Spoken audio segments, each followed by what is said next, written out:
안녕하십니까? 마지막 사명을 찾아오신 성도 여러분을 환영합니다. 아주 오래오래 전에 우주가 태동했을 때 하늘에는 완전한 평화가 있었습니다. 그런 상태가 얼마나 지속되었는지 우리는 정확하게 알 수 없습니다. 그러나 분명한 것은 아주 오랜 기간 동안 우주의 평화와 질서는 완전하게 유지되었다는 것입니다. 자, 그런데 문제가 생겼습니다. 그 문제가 무엇일까요? 하늘에 죄와 반역이 생긴 것입니다. 죄와 반역이 시작되었는데 놀랍게도 천사들 중에 최고의 영광을 받았으며 하늘 거민들 가운데 권세와 영광을 가졌던 자에게서 그 반역이 시작되었다는 것입니다. 그가 누구일까요? 루시퍼입니다. 루시퍼이죠. 자, 루시퍼라고 불리우던 사탄, 그가 반역을 시작한 것입니다. 그래서 오늘 이 시간에는 처음 사탄이 나타났을 때부터 지금까지 하나님과 사탄 사이에 벌어져 왔고 또 예수께서 재림하시는 그날까지 계속해서 벌어지게 될 전쟁에 대해서 살펴보려고 합니다. 전쟁은 저와 여러분 모두의 운명을 결정짓는 전쟁이 될 것입니다. 요한계시록은 하늘에서 전쟁이 시작된 배경과 상황에 대해서 분명하게 말하고 있습니다. 그 말씀이 요한계시록 12장 7절에 나오죠. 계시록 12장 7절입니다. 하늘에 전쟁이 있으니 미가엘과 그의 사자들이 용과 더불어 싸울세 용과 그의 사자들도 싸우나. 자, 분명하죠? 하늘에 전쟁이 있었습니다. 그러나 그 전쟁은 용과 미가엘이 싸우는 전쟁이었던 것입니다. 자, 성경에서 용은 누구를 상징합니까? 용은 사탄을 가리킵니다. 자, 미가엘은 누구를 뜻하죠? 미가엘은 그리스도를 뜻하는 이름입니다. 미가엘은 그리스도께서 전쟁에 나설 때 사용되는 특별한 이름입니다. 그러므로 하늘에서 그리스도와 사탄이 싸우는 전쟁이 일어난 것입니다. 하나님과 사탄의 전쟁은 이 땅이 아니라 하늘에서 시작되었던 것입니다. 좀 더 정확히 말하자면 그리스도와 그리스도를 따르는 천사들, 그리고 다른 편에서는 사탄과 사탄을 지지하는 천사들이 있었던 것입니다. 이 두 세력 사이에 큰 전쟁이 일어났던 것입니다. 그래서 온 하늘이 둘로 나누어져서 전쟁을 했던 것입니다. 성도 여러분, 그 전쟁의 결과가 어떻게 되었을까요? 계시록 12장 8절 읽겠습니다. 이기지 못하여 다시 하늘에서 저희의 있을 곳을 얻지 못한지라. 지금 하늘에서 전쟁이 생겼는데 사탄이 패배했다고 하는 것입니다. 이기지 못했다고 했으니까요. 하늘에서 그리스도에게 패배한 사탄과 패배자들은 그래서 어디로 갔을까요? 9절에 그 답이 나옵니다. 9절입니다. 큰 용이 내어 쫓기니 옛뱀 곧 마귀라고도 하고 사탄이라고도 하는. 자, 요한계시록에서 용은 뱀 또는 사탄을 뜻하는 것입니다. 자, 계속해서 읽어보죠. 온 천하를 꿰는 자라 땅으로 내어 쫓기니 지구로 내어 쫓기니 그의 사자들도 저와 함께 내어 쫓기니라. 자, 사탄과 그를 따르는 악한 천사들이 어디로 쫓겨났다고 했습니까? 지구로 쫓겨났다고 했습니다. 그리고 여기서 요한계시록은요, 사탄의 특징을 말하고 있는데 한마디로 말해서 그는 온 천하를 꿰는 자라고 했습니다. 기만하고 미혹하는 자입니다. 그래서 이 사탄이 가는 곳마다 미혹과 기만이 이루어지는 것입니다. 자, 사탄은 땅으로 내려오자마자 어디로 갔습니까? 아담과 하와를 기만하러 갔습니다. 그들을 기만해서 죄에 빠뜨렸습니다. 그때부터 죽음과 고통의 역사가 이 지구에서 시작되었던 것입니다. 그래서 지구는 하늘에서 쫓겨난 사탄과 수많은 악한 천사들이 활동하는 전쟁터가 된 것입니다. 자, 그런데 사탄은 얼마나 많은 악한 천사들을 데리고 이 지구로 내려왔을까요? 그 말씀이 요한계시록 12장 4절에 나옵니다. 자, 말씀 읽겠습니다. 그 꼬리가, 여기서 그 꼬리란 용의 꼬리, 사탄의 꼬리를 얘기하는 것이죠. 그 꼬리가 하늘별 3분의 1을 끌어다가 땅에 던지더니. 자, 용은, 사탄은 꼬리로 간교한 미혹으로 하늘 천사의 3분의 1을 자기 편으로 끌어들였다고 했습니다. 놀라운 기만입니다. 자, 천사들이 누구입니까? 천사들은 수천 년 또는 수만 년 동안 하나님의 면전에서 찬양하고 수종을 들던 존재들이죠. 그런데 그런 천사들의 30% 이상이 하나님과 그리스도를 향하여 반기를 들었다는 것입니다. 사탄의 기만이 얼마나 치명적이었으면 그런 일이 생겼을까요? 자, 그런데 사탄은 왜 하늘에서 전쟁을 벌였을까요? 이사야서는 사탄이 전쟁을 일으킨 이유를 이렇게 설명하고 있습니다. 이사야서 14장 12절부터 14절입니다. 너 아침의 아들 계명성이요. 자, 여기서 한국어 성경에선 계명성으로 번역되어 있는데 영어 성경에 보면은 루시퍼라고 되어 있습니다. 그래서 이 말씀은 너 아침의 아들 루시퍼여 어찌 그리 하늘에서 떨어졌으며 너 열국을 엎은 자여 어찌 그리 땅에 찍혔는고 네가 내 마음에 이르기를 내가 하늘에 올라 하나님의 뭇별 위에 나의 보좌를 높이리라. 내가 북극 지폐의 산 위에 좌정하리라. 가장 높은 구름에 올라 지극히 높은 자와 비기리라 하도다. 자, 이사야 선지자는 사탄의 목적이 무엇이라고 했습니까? 하나님의 보좌를 빼앗는 것이라고 했습니다. 하나님과 같은 권위를 갖고 온 우주를 지배하는 것이 사탄의 목적입니다. 그래서 하늘에서 전쟁이 벌어졌을 때마다 모든 천사들은 하나님을 섬기든지 사탄을 섬기든지 둘 중 하나를 선택해야만 했던 것입니다. 전쟁이 벌어지면서 하늘 천사의 3분의 1이 사탄의 편에 가담했다고 했죠? 자, 성경은 하늘 천사들의 숫자를 표현할 때 천천만만 천사라고 표현하죠. 그것으로 봐서 악한 천사들이 얼마나 많이 이 땅에 내려와서 활동하고 있는지 우리가 알 수 있는 것입니다. 엄청난 숫자의 악령들이 지금 사람들을 유혹하고 시험에 빠뜨리면서 멸망으로 인도하고 있는 것입니다. 자, 이제부터 지구로 내려온 사탄과 악한 천사들 때문에 어떤 일이 생기게 되었는지 살펴보도록 하겠습니다. 오늘 우리가 살펴볼 말씀은 여러분의 신앙에 아주 중요한 지침이 될 것을 제가 확신합니다. 지구로 내려온 사단과 악한 천사들이 어디로 갔을까요? 땅으로 쫓겨나왔다 그랬습니다. 이 땅에 어디로 왔습니까? 에덴 동산으로 왔습니다. 에덴 동산 중앙에 있는 선악과 나무로 갔습니다. 왜 사단이 그곳으로 갔을까요? 왜냐하면 그곳에 하나님의 법이 있었기 때문입니다. 그곳에 하나님이 법이 있었기 때문에 그곳을 공격하기 위해 갔던 것입니다. 창세기 2장 16절과 17절에는 하나님의 법에 대해서 이렇게 기록되고 있습니다. 여호와 하나님이 그 사람에게 명하여 가라사대 동산 각종 나무의 실과는 네가 임의로 먹되 선악을 알게 하는 나무의 실과는 먹지 말라. 지금 하나님께서 아담에게 직접 그 법을 말씀해 주시는데 다른 것은 네가 마음대로 먹되 선악을 알게 하는 나무의 실과는 먹지 말라 하는 것입니다. 사단은 지금 하나님께서 이렇게 주신 이 법을 무너뜨리면 법을 만드신 하나님의 권위도 함께 무너진다는 사실을 알기 때문에 언제나 사단은 하나님의 법을 집요하게 공격하는 것입니다. 하늘에서 전쟁이 벌어졌을 때 하늘의 천사들은 하나님과 사단 사이에 그 둘 중에 한 존재를 지지하고 섬기기로 결정해야만 했습니다. 지구에서도 마찬가지입니다. 하나님과 사단 사이에 전쟁이 벌어지고 있기 때문에 모든 사람은 그 둘 중 한 존재를 선택해야 하는 것입니다.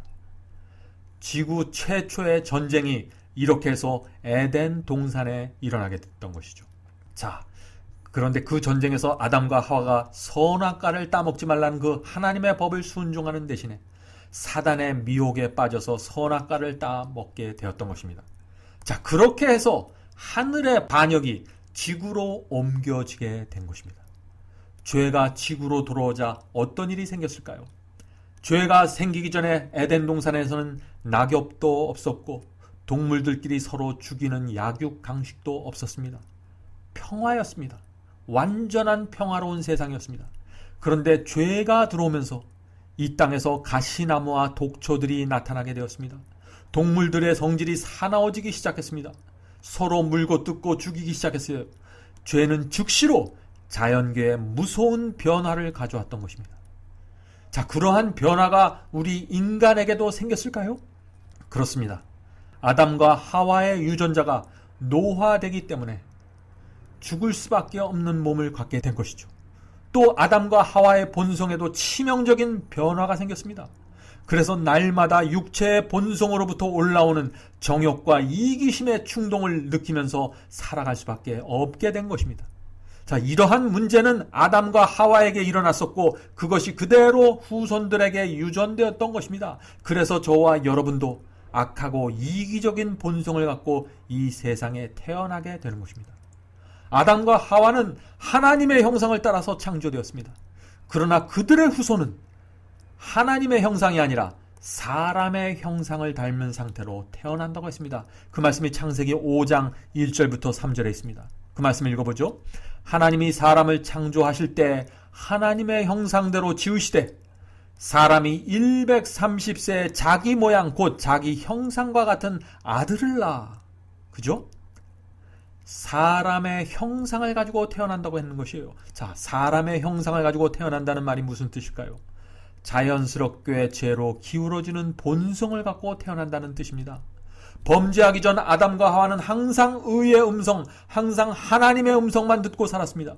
그러나 범죄한 후에는 이 땅에서 잡초가 올라오는 것처럼 사람이 갖고 있는 본성이 바뀌면서 타락한 본성 속에서 올라오는 또 하나의 음성도 듣게 되었던 것입니다. 그것이 그리스도인이 두 음성을 듣게 되는 이유가 되는 것입니다. 두 음성이 어떻게 들려올까요? 사단이 시험과 유혹을 통해서 우리를 공격해 오면 한쪽에서는 타락한 육체에서 올라오는 악의 음성이 들려옵니다. 죄를 범하라, 욕심을 채워라, 미워하라, 복수하라. 이런 육체의 강한 음성이 우리 속에서부터 들려오죠. 그런데 그와 동시에 또 다른 쪽에서는 하나님께서 세미한 음성을 통해서 성령의 음성을 통해서 이런 음성을 들려주시는 것입니다. 죄를 버려라, 양보해라, 용서해라, 욕심을 버려라, 회개하라. 이러한 성령의 호소가 들려오게 되는 것입니다. 그래서 그리스도인은 이 두 가지 음성을 동시에 듣는 그러한 삶을 살 수밖에 없는 것이죠. 그래서 이사야 30장 21절에는 그 성령의 음성에 대해서 이렇게 표현하고 있는 것입니다. 이사야 30장 21절입니다. 너희가 우편으로 치우치든지 좌편으로 치우치든지 내 뒤에서 말소리가 내 귀에 들려 이르기를 이것이 정론이 너희는 이리로 행하라 할 것이며, 사단의 시험을 받아서 우리가 고민하고 있을 때 한 음성이 들려오는데 그 음성은 이것이 정론이 이리로 가라 하는 음성이 들려온다 하는 것입니다. 이것이 우리가 시험 앞에서 두 음성을 들을 수밖에 없는 이유이고 두 음성을 듣게 되는 과정이 되는 것입니다.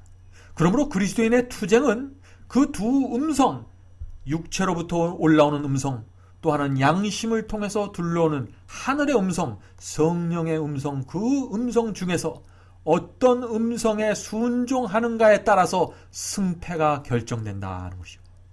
어떤 음성을 듣는가에 따라서 육체를 따라가든지 아니면 성령을 따라 살든지가 결정된다 하는 것입니다. 그래서 로마서 8장 5절에 사도 바울은 이렇게 그것을 말하고 있는 것입니다. 육신을 쫓는 자는 육신의 일을, 성령을 쫓는 자는 성령의 일을 생각하나니. 아담의 첫째 아들도 가인도 두 음성을 들었습니다. 그러나 가인은 육체로부터 올라오는 음성을 듣고 그것을 따라갔습니다. 그 결과 어떤 일이 생겼나요? 동생을 죽이는 인류 역사상 첫 번째 살인범이 되었죠. 그런데 이 장면에서 참으로 놀라운 일이 생기는데 그것은 이것입니다.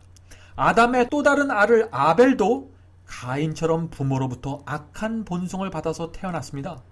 그런데 그는 가인처럼 살인자가 된 것이 아니라 오히려 순교자가 된 것입니다. 똑같은 부모 아래 태어났는데 한 아들은 살인자가 되었고 다른 아들은 순교자가 되었던 것입니다. 자, 우리가 이 사실을 어떻게 설명해야 할까요? 그것은 이것입니다. 비록 우리가 아담과 하와가 물려준 그 타락한 본성을 가지고 태어난다고 할지라도 거룩한 신앙인으로 하나님의 음성을 쫓으면서 성령의 음성을 쫓으면서 따라서 살 수 있다는 사실을 우리가 가인과 아벨의 경우를 통해서 확인할 수 있다 하는 것입니다. 오늘날 그런데 이와 반대되는 가르침들이 기독교에서 많이 나오고 있죠. 죄를 승리할 수 없다는 설교, 육체의 정욕과 이기심은 결코 이길 수 없다는 그런 가르침들이 쏟아져 나오고 있는 것입니다. 그래서 무조건 믿기만 하면 구원받는다는 가르침을 합리화시키는 그런 설교들 말이죠. 많은 교회들에서 이렇게 말하고 있는 것입니다. 우리는 타락한 육체를 갖고 있기 때문에 거룩한 하나님의 말씀에 순종할 수 없다고 말하는 것이에요. 하나님의 계명에 순종할 수 없다고 말하는 것입니다. 그래서 오늘날 많은 사람들이 교회 안에서 혼돈을 하고 있는 것입니다. 그러나 사도 바울은 이 문제를 아주 단순하게 우리에게 설명해 주는 것입니다. 이 말씀은 아주 중요한 말씀입니다. 로마서 6장 16절의 말씀입니다. 로마서 6장 16절입니다. 너희 자신을 종으로 여드려 누구에게 순종하든지 그 순종함을 받는 자의 종이 되는 줄을 너희가 알지 못하느냐? 혹은 죄의 종으로 사망에 이르고 순종의 종으로 의에 이르느니라. 사랑하는 성도 여러분, 우리가 육체의 종이 되든지 아니면 하늘의 음성을 듣고 따라가는 의의 종이 되든지 우리는 둘 중 하나의 입장으로서 매 유혹과 시험이 올 때마다 우리가 결정할 수밖에 없는 그런 입장으로 살아가는 것입니다.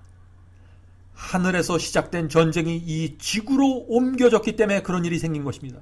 자, 그러면은 지구에서 벌어지는 전쟁에서 하나님께서는 어떻게 사단의 공격에 대해서 대응하실까요? 자, 이 문제는 굉장히 중요한 문제입니다. 사단 때문에 이 지구의 전쟁이 시작됐어요. 그런데 이 전쟁에서 하나님께서는 어떠한 전략을 세워서 우리를 죄로부터 구원해 주시고 우리를 죄로부터 해방시켜 주실까요? 우리에게 승리를 주실까요? 지금 그 문제를 제가 말씀드리려고 하는 것입니다.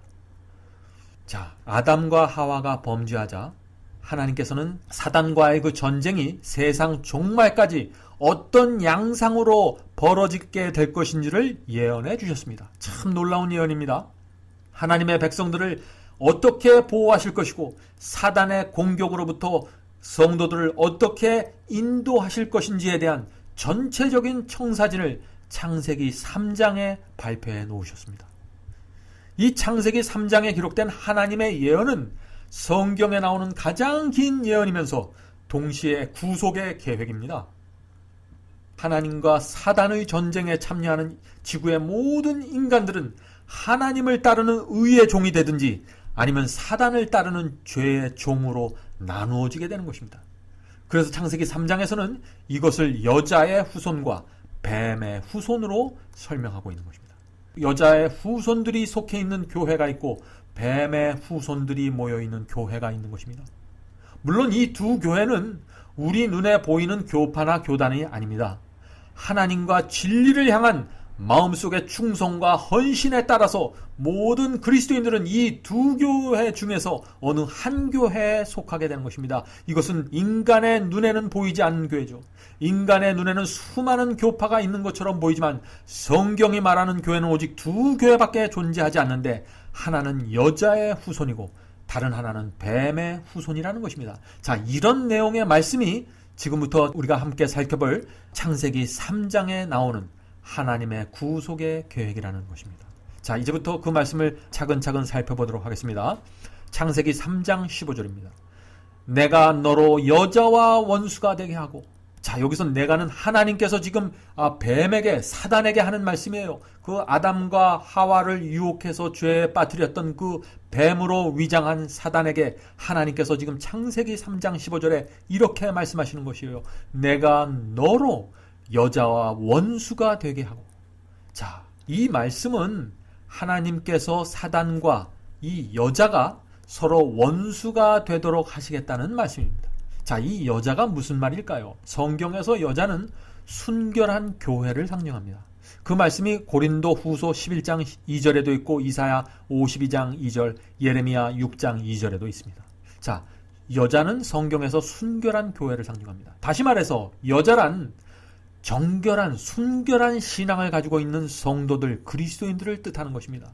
하나님과 사단의 전쟁이 벌어져서 시험과 유혹이 올 때 성령의 음성과 하나님의 말씀에 순종하고 충성하는 성도들이 바로 여자입니다. 정결한 그리스도인이 되는 것입니다. 그래서 요한복음 18장 37절에 이런 말씀이 있는 것입니다. 무릇 진리에 속한 자는 내 소리를 듣느니라 하신대. 진리에 속한 자는 예수님의 소리를 듣는다고 하는 것입니다. 양심을 통해서 들려오는 성령의 음성과 성경에 기록된 그 하나님의 말씀에 순종하고자 소원하는 그리스도인들에게 하나님께서 놀라운 약속을 주셨는데 바로 이 말씀입니다. 내가 너로 여자와 원수가 되게 하고, 하나님께서는 충성스러운 그리스도인들을 사단과 원수가 되게 해 주시겠다는 약속을 주시는 것입니다.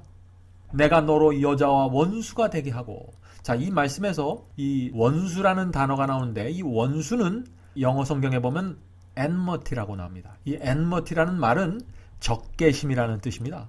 그러므로 하나님께서 그 사단이 이 여자와 원수가 되겠다고 한 그 말씀의 의미는 성도들의 마음속에 사단에 대한 적개심, enmity, 원수가 되는 그 마음을, 적개심을 넣어주시겠다는 하나님의 약속입니다.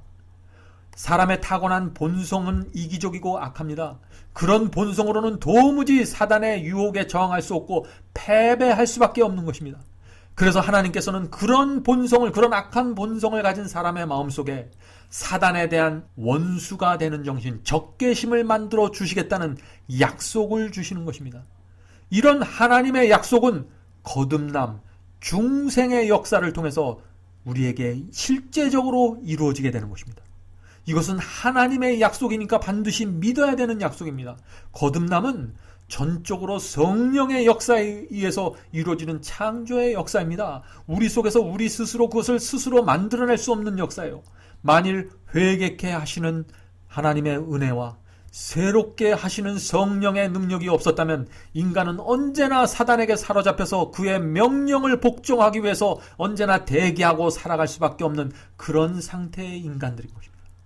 그런데 성령의 역사를 통해서 거듭남의 역사가 이루어지면 죄를 거절할 준비를 갖추게 되는 것입니다. 어떻게 해요? 하나님께서 우리 마음속에 사단을 향한 적개심, 원수가 되는 그 마음을 우리 속에 심어주시기 때문에, 창조해 주시기 때문에 그런 것이죠. 그래서 거듭난 그리스도인은 전에 좋아하던 것을 싫어하게 되고 전에 싫어하던 것을 좋아하게 되는 것입니다.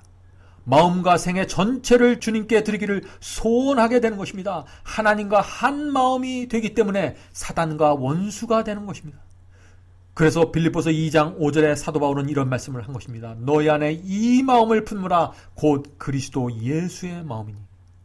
우리가 비록 타락한 육체, 타락한 본성을 우리 부모로부터 받고 태어난다고 할지라도 성령께서 중생의 역사를 통해서, 창조의 역사를 통해서 우리 마음속에 예수 그리스도의 마음을 품도록 역사해 주시면은 그것이 거듭남인데, 그렇게 되면 우리 속에 예수님의 마음이 품어지면서 하나님의 말씀과 하나님의 계명에 순종하는 삶을 자연스럽게 살아갈 수 있게 된다 하는 것입니다.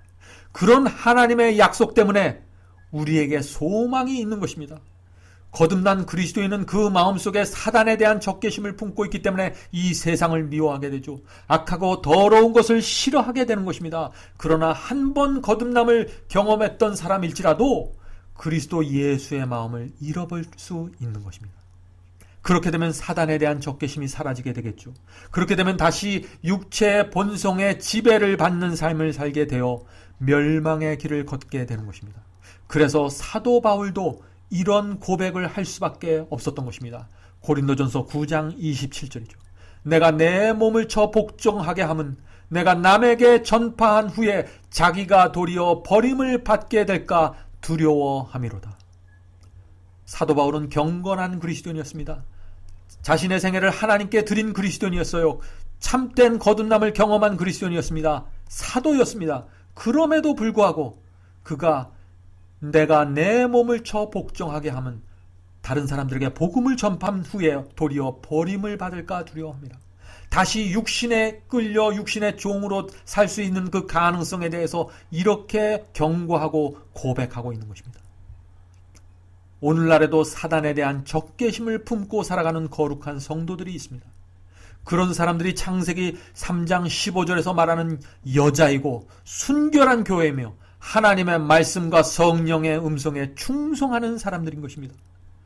자, 그래서 요한일서 2장 4절에 이런 말씀이 있는 것입니다. 그를 아노라 하고 그의 계명을 지키지 아니하는 자는 거짓말하는 자요 진리가 그 속에 있지 아니하되. 우리가 하나님을 안다고 하면서 그 하나님의 말씀에 순종하지 않는 삶을 산다면 그것은 거짓말하는 것이고, 믿는다고 말하는 그 자체가 거짓이고 진리가 내 속에 있지 않다는 것입니다. 사도 요한의 말씀이죠. 요한복음 8장 47절에 또 이런 말씀을 했습니다. 하나님께 속한 자는 하나님의 말씀을 듣나니 너희가 듣지 아니함은 하나님께 속하지 아니하였음이로다. 하나님께 속한 사람들은 사단과 원수가 되었기 때문에 사단의 유혹에 강하게 저항하고 이 세상과 세상에 속한 것들을 사랑하지 않게 되는 것입니다.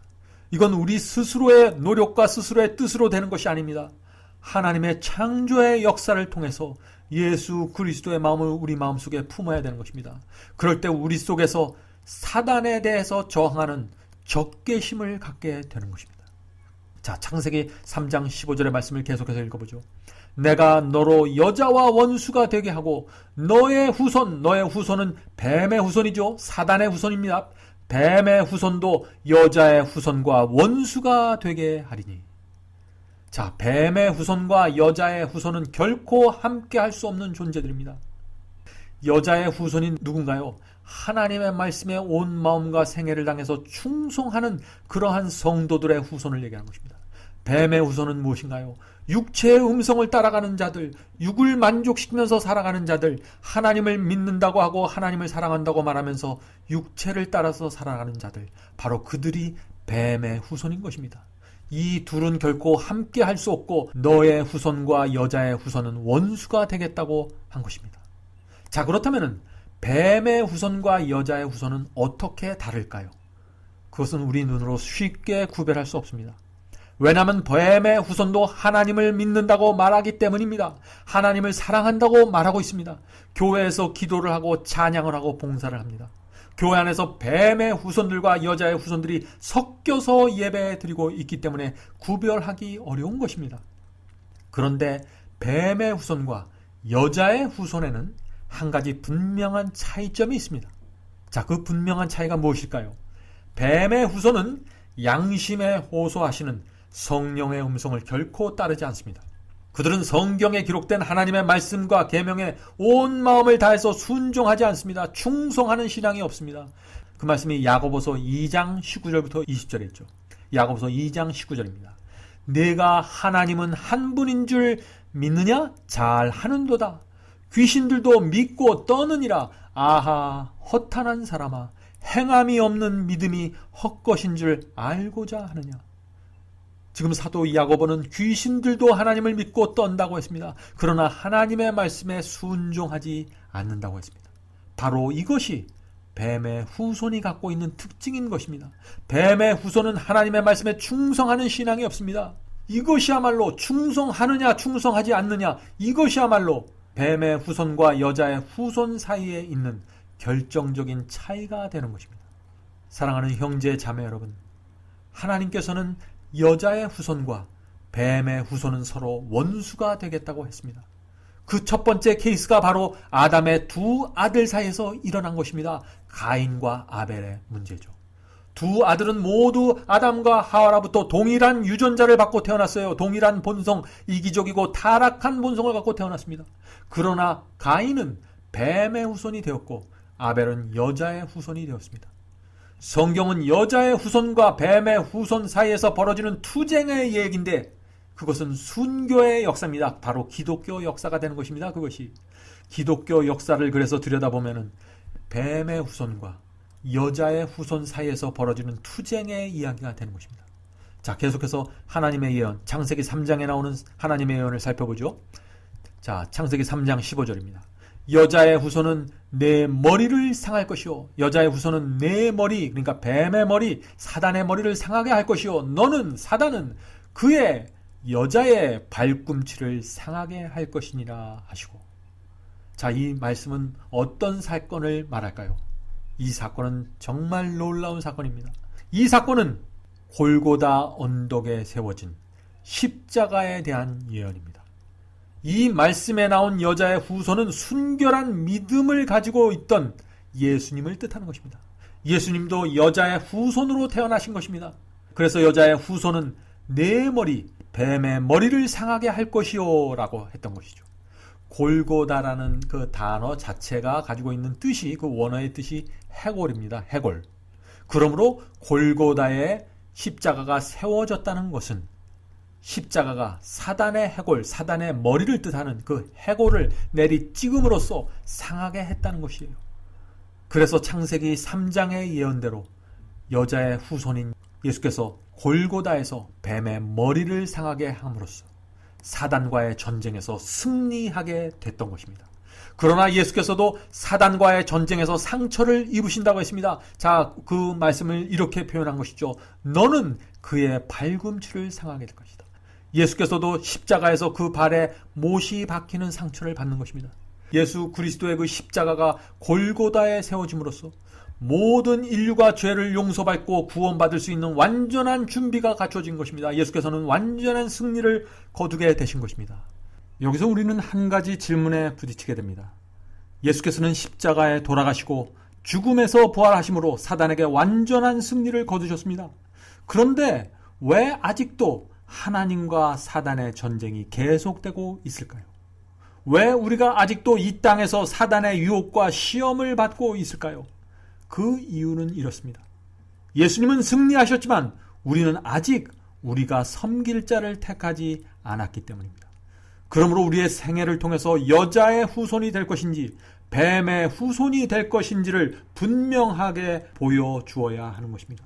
바로 그것을 위해서 하나님께서 우리 속에 사단에 대한 적개심을 넣어주시는 창조의 역사를 해주시는 것입니다. 그리고 그것을 성경은 거듭남이라고 말하는 것입니다. 우리의 삶이 맞춰지는 그날까지 우리의 마음속에 사단에 대한 적개심을 품은 여자의 후손으로 살아갈 수 있다면 그것이야말로 가장 영광스러운 생애가 될 것입니다. 하나님과 사단의 전쟁에는 다음과 같은 두 가지의 특징으로 이루어집니다. 자, 첫 번째 특징, 하나님과 사단의 전쟁의 첫 번째 특징은 하나님과 사단의 전쟁에는 중간이 없다는 것입니다. 사람이든지 천사이든지 모든 존재이들은 하나님과 사단 사이의 한 편을 분명하게 결정해야 합니다. 그래서 하늘도 정확하게 둘로 나눠졌던 것입니다. 그래서 하늘에서 천사 3분의 1이 사단과 함께 쫓겨내려와 이 땅에 머물게 된 것입니다. 이 지구에서 벌어지는 전쟁에서도 여자의 후손과 뱀의 후손으로 나누어지게 될 것입니다. 단 한 명도 중간은 없게 될 것입니다. 그런데 오늘날 많은 사람들은 중간에 서 있으려고 합니다. 이쪽도 저쪽도 아닌 중간 말이죠. 바로 그런 어중간한 신앙 태도 때문에 사단의 기만을 당하게 되는 것입니다. 사랑하는 성도 여러분, 한 편에 서십시오. 하나님을 결정하고 하나님 편에 서십시오. 그것이 승리하는 중요한 비결이 되는 것입니다. 지구에서 벌어지는 영적 전쟁에서 모든 사람들은 하나님의 편이 아니면 사단의 편입니다. 우리가 이것을 분명하게 이해하고 성경을 읽어야 됩니다. 자, 두 번째 특징입니다. 두 번째 특징은 전쟁이 벌어질 때마다 대부분의 사람들은 사단의 편에 가담한다는 것입니다. 성경 역사와 기독교 역사를 살펴보면 이러한 역사들이 수없이 반복되어 왔습니다. 하나님과 사단 사이에 치열한 전쟁이 벌어질 때마다 수많은 사람들이 사단의 기만과 미혹에 넘어가서 그 편에 가담한 것입니다. 에덴 동산에서 하나님과 사단 사이의 전쟁이 벌어졌을 때 아담과 하와가 미혹을 받아서 사단의 편에 섰습니다. 또 노아 홍수 때는 어땠습니까? 절대 다수의 사람들이 세상을 사랑하다가 미혹받아서 멸망당했습니다. 롯의 때도 마찬가지죠. 대부분의 소돔성 시민들이 세상을 사랑하다가 미혹을 받고 멸망을 당했습니다. 하나님 편에 절대적으로 서지 못했기 때문에 그런 일이 생긴 것입니다. 구약시대 유대교의 지도자들도 세상을 사랑하다가 미혹을 받고 하나님께서 보내신 선지자를 핍박하고 죽였습니다. 예수께서 초림하셨을 때에도 그 당시 종교 지도자들과 유대인들은 세상을 사랑하다가 미혹을 받고 결국에는 메시아를 십자가에 매달아 죽였습니다. 이런 역사들이 계속해서 반복돼서 벌어지고 있는 것입니다. 예수께서는 마지막 때에도 노아의 때처럼 수많은 사람들이 미혹을 받아서 멸망당할 것이라고 우리에게 경고해 주신 것입니다. 그 말씀이 누가복음 17장 26절에 있죠. 노아의 때에 된 것과 같이 인자의 때에도 재림의 때에도 그러하리라. 자, 왜 그렇게 될까요? 왜 노아의 때처럼 인자의 때 예수 그리스도께서 재림하실 때도 왜 그런 일이 반복될까요? 왜냐하면 대부분의 사람들은 넓은 길을 걷기 원하기 때문입니다. 좁은 길은 가파르고 협착해서 싫어합니다. 그래서 타락하고 이기적인 본성, 육체의 음성을 만족시키는 쪽으로 걸어가게 되는데 그것이 바로 넓은 길이 되는 것입니다. 넓은 길은 어떤 특별한 길이 아닙니다. 넓은 길이란 우리의 육체의 요구를 만족시키면서 살아가는 길이 그것이 넓은 길을 걷는 것입니다. 누가복음 13장 23절 24절에서 예수께서 그래서 이런 말씀을 주신 것입니다. 혹이 여짜오되 주여 구원을 얻는 자가 적으니까 저에게 이르시되 좁은 문으로 들어가기를 힘쓰라. 내가 너희에게 이르노니 들어가기를 구하여도 못하는 자가 많으리라. 사람들이 그 좁은 문으로 들어가서 좁은 길을 걷기를 원합니다. 그러나 그렇게 하지 못합니다. 왜요? 그들이 마음이 넓은 길을 사랑하기 때문에, 세상을 사랑하기 때문에 걷고 싶어도 그 좁은 길을 가지를 못하는 것입니다. 그래서 예수께서는 마태복음 16장에 이런 말씀을 남겨두신 것입니다. 마태복음 16장 24절입니다. 아무든지 누구든지 나를 따라오려거든 자기를 부인하고 자기 십자가를 지고 나를 쫓을 거니라. 사랑하는 성도 여러분, 지금은 전쟁 중입니다. 그런데 이 전쟁은 장로교와 침노교의 전쟁이 아닙니다. 개신교회와 천주교의 전쟁도 아닙니다. 이 전쟁은 하나님과 사단의 전쟁입니다. 우리는 그 둘 사이에서 누구를 지지할 것인가를 분명하게 결정해야 합니다. 그 결정에 따라서 우리는 여자의 후손이 될 수도 있고 뱀의 후손이 될 수도 있는 것입니다. 지금 벌어지고 있는 전쟁에서 가장 중요한 문제는 사람의 구원이 아닙니다. 저와 여러분의 구원이 아니에요. 대부분 많은 경우에 인간의 구원을 설명할 때 내가 어떻게 구원받고 영생을 얻을 수 있을까라는 데 초점을 맞추는 경우가 많죠. 그러나 하나님과 사단의 전쟁을 이해하는 그리스도인은 내 구원에 대한 관심보다는 하나님과 사단의 전쟁에서 내가 어떻게 하면 하나님의 편에 서고 내가 어떻게 하면 하나님을 지지하고 그분께 영광을 돌릴 수 있을까를 고민하게 되는 것입니다. 내 구원을 위해서가 아니라 하나님의 승리와 하나님의 영광을 위해서 이것을 하고 저것을 하지 않는 그런 결단력 있는 신앙을 하게 되는 것입니다. 그것이 바로 사도 바울의 신앙이었습니다. 그래서 사도 바울이 고린도전서 10장 31절에 이런 말씀을 남기셨던 것입니다. 그런즉 너희가 먹든지 마시든지 무엇을 하든지 다 하나님의 영광을 위해서 하라. 먹든지 마시든지 무엇을 하든지 우리가 구원받기 위해서 하는 것이 아닙니다. 하나님의 영광을 위해서, 하나님의 승리를 위해서 하는 것입니다. 그것을 하나님의 영광과 승리를 위해서라면 나의 모든 것을 바칠 수 있다고 생각하는 그런 그리스도인들이 여자의 후손인 것입니다. 그런 사람들은 다니엘과 세 친구처럼 하나님께 영광을 돌리기 위해서 좁은 길 걷기를 두려워하지 않게 됩니다. 사단이 풀무불과 사자구를 앞세우고 공격할지라도 하나님의 말씀과 계명 위에 굳게 서서 승리하게 되고 영광을 하나님께 돌리게 될 것입니다. 바로 그것이 성경이 말하는 믿음의 선한 싸움입니다. 그 말씀이 어디 있나요? 디모데전서 6장 12절에 있죠. 디모데전서 6장 12절입니다. 믿음의 선한 싸움을 싸우라. 영생을 취하라. 이를 위하여 네가 부르심을 입었고 많은 증인 앞에서 선한 증거를 증거하였도다. 우리는 이 싸움을 위해서 부르심을 받은 것입니다. 하나님과 사단 사이에서 벌어지는 이 전쟁 속에서 내가 하나님의 편에 굳게 서서 영광을 돌리기 위해서 믿음의 선한 싸움을 싸기 위해서 내가 하나님께 부르심을 받았다 하는 것이에요. 하나님과 사단의 전쟁을 통해서 바라보는 인간의 구원관 속에는 믿기만 하면은 구원받는다. 요즘 이런 얘기들이 많죠. 나는 믿고 회개했으므로 영접 기도를 했으므로 나는 내가 어떻게 살든지 간에 하나님께서 나는 무조건 구원해 주실 것이다 라는 식의 이런 믿음은 발붙일 데가 없는 것입니다. 우리가 진정 하나님과 사단의 전쟁을 이해하면 말이죠.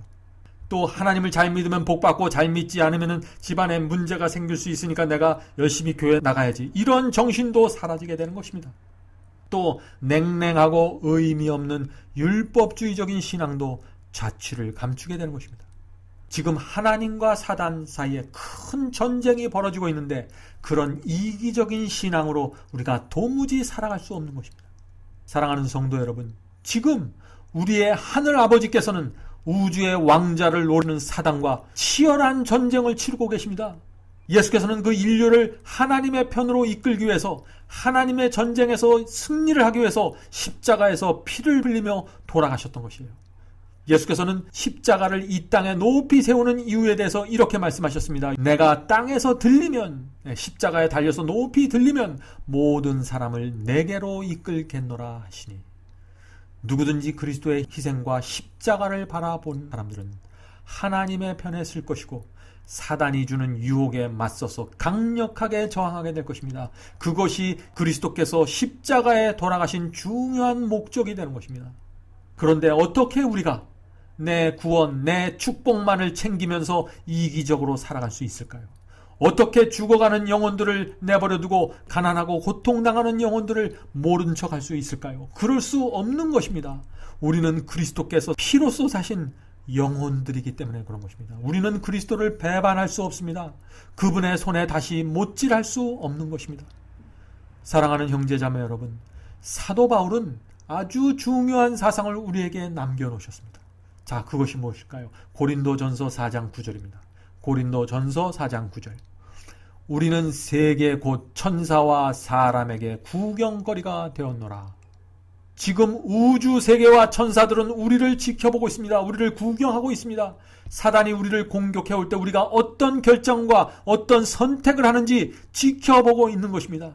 하늘의 대장이신 예수께서 이 땅에 내려와서 십자가에 못 박혀서 돌아가셨는데, 우리를 위해서 돌아가셨는데, 우리가 사단의 유혹에 어떤 반응을 하고 어떤 대항을 하는지 지켜보는 것입니다.